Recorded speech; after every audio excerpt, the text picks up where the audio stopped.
Mina ni Demene kusuka Kakangwa. Loko ni twa tinkambe leti ti tsakisaka la ka Mavambe, ni twa ti ni khoma kahle swinene ngopfu hi ndlela ya kahle ngopfu. Oscar Makamu a ni ku Xikwembu a xi katekisi hi kuma tinkambe tin'wanyana na yena la a dyondzisa van'wanyana, hikuva leswi a swi endlaka ni twa swi ni aka emirini wa mina swinene, ni twa swi ni aka ka tiko ra ka mina ra le ka Kakangwa. Loko ni vona ti-CD ta yena ni twa ti ni tsaka ngopfu swinene ngopfu. A yi phambeni ni khensa swinene ngopfu ku ri a yi phambeni Xikwembu a xi n'wi pfuni a kurisa na van'wanyana, na khensa swinene ngopfu. Va n'wi dlaya hikuva i n'wana ntsongo swinene ngopfu lowu n'wi langutisa Makamu, mara lexi a ni xi lava ni lava ku ri a va xavi ti-CD ta yena leti nga saseka ngopfu, hi ti xava hi n'wi kunguheta ku ri a kula na yena a kuma swin'wanyana swa yena.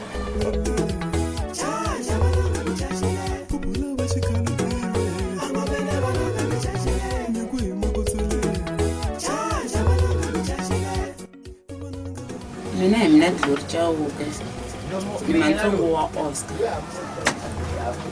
Oscar i n'wana sesi wa mina, ni nga ku i n'wana wa mina.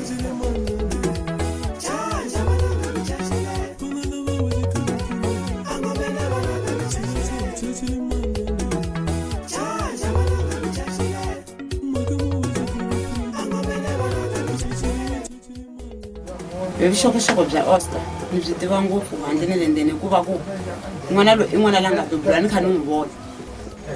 Oscar a ri munhu loyi a rhandza ku chaya magogogo, chaya swikotela. Ku sunguleni ka yena a ri munhu lowo loko ni tshamini ni ta n'wi kuma a ri ndzhaku ka yindlu a teki xikotela a kha a chaya, a cincacinca tinsimu ta xinyori.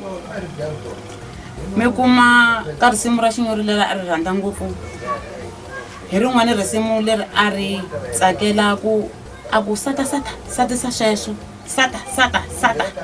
Se mi kuma ku ximbazimani loyi a nga ha n'wi yimbeleli swona, mi kuma ku u yimbelelisa swin'wana leswi a swi rhandzaka. Un'wanyana ni hleketa siku rin'wanyana ni tshamini ni n'wi hlantswisa tindichi ni ku Oscar tata hlantswa tindichi n'wananga.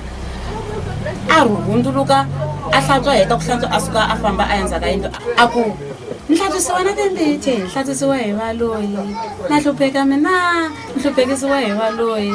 Se ni swi twa ku hi mina ni nga ku heta ku n'wi hlantswisa tindichi, mara hikuva ku yena u na vuyimbeleli byo karhi ni n'wi twi a kha a yimbelela hi tinsimu teto.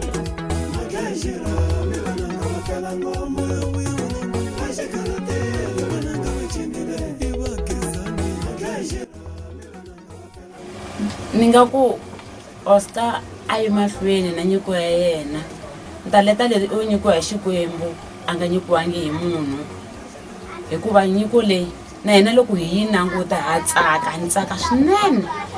Ni tibyela ku na loko mhana yena a va nga fambangi a va ta vona nyiko leyi a nga nyikiwa yona hi Xikwembu.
Ni vona taxi renge kuyo